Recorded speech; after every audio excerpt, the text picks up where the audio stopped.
तर मित्रांनो हे बघू शकता, हे असे आता वडे टाकले, ते गोल करता आले नाही, पण आपण आता असेच करणार आहे आणि याला गोल्डन ब्राऊन होसपर्यंत डीप फ्राय करणार आहे. हे बघा हळूहळू आता त्याला गोल्डन कलर येतोय आणि ते आपोआपच पलटतात, म्हणजे मला त्याला जास्त पलटायला असं कष्ट घ्यायला नाही लागत. जस्ट एक सपोर्ट म्हणजे स्वतःच टर्न होतात ते.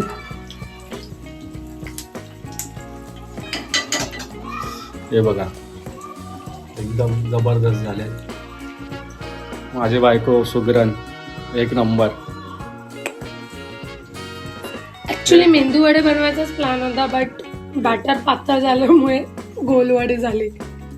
इथे आपले बघा हा बॅटर आहे, इथे तिने चटणी बनवून ठेवली आहे आणि इथे रेडी होत आहेत. कसे बनवलेस तू?